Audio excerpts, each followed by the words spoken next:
மாமா நேற்று போய் பால்வாடியில் சத்துமா வாங்கிட்டு வந்திருந்தாங்களா. எத்தனை பாக்கெட்னு ஓப்பன் பண்ணி பார்க்கவே இல்லை. ஈவினிங் போல் தான் பார்த்தேன் 6 பாக்கெட்டு கொடுத்துருந்தாங்க. நான் சென்னையிலேருந்து வந்ததுமே 3வது மாதத்துலேயே பதிஞ்சிட்டேன் பால்வாடியில் போய். இப்போ 8 மாதம் ஆயிடுச்சு. பட் இன்னும் என் நேம் ஏறலைன்னே சொல்கிறாங்க. என்ன சொல்கிறதுன்னு ஒன்றும் புரியலை. இப்போ எடுத்தப்போ நாளைக்கு ஓப்பன் பண்ணி டேஸ்ட் எப்படி இருக்குன்னு செக் பண்ணி பார்க்கலாம். சாயங்காலம் போல் அப்போத்தாக காலையில் செஞ்ச உளுந்தங்கஞ்சி இருந்ததில்ல, அதை லைட்டாக ஹீட் பண்ணி கொடுத்துட்டு கோழிகளுக்கு ஃபுல்லாக இறலி போட்டுட்டு வெஞ்சனம் இருந்தது எல்லாத்தையுமே ஹீட் பண்ணிவிட்டு வீடு வாசல் ஃபுல்லாக கூட்டியாச்சு.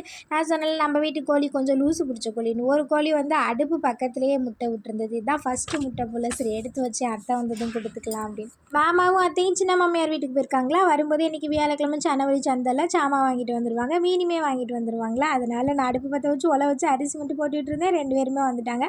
இன்றைக்கி வந்து நகர மீனும் காரா மீன் தான் வாங்கிட்டு வந்திருந்தாங்க. நகர மீன் அப்படியே வச்சுட்டு காரா மீன் மஞ்சப்பால் ஊற்றியாச்சு. அத்தை நிறைய பேர் ரொம்ப நாள் அந்த காரா மீன் மஞ்சப்பால் ரெசிபி சொல்லுங்கள் சிஸ்டர்னு கேட்டிருந்தீங்க. இன்றைக்கி நான் வீடியோ எடுக்கலான்னு தான் இருந்தேன்.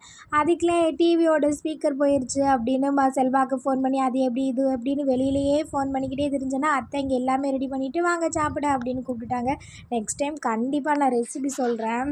சாப்பிட்டுட்டு அப்படியே ஃப்ரிட்ஜை க்ளீன் பண்ணிட்டு சந்தை சாமான்லாம் எல்லாமே எடுத்து வச்சாச்சியா. இன்றைக்கி நம்ம ஃபேமிலியில் ஆதித்யா, நமிதா ஸ்ரீ, வெங்கடேஷ், புவிசரன், சஸ்மிதா, தேவதர்ஷினி, தீபா, விவேதா, ஹரிநாத், சர்வேஷ், புனீஸ்வரி, ராஜசேகரன், ரகில் அவங்களுக்கு இனிய பிறந்த நாள் நல்வாழ்த்துக்கள்.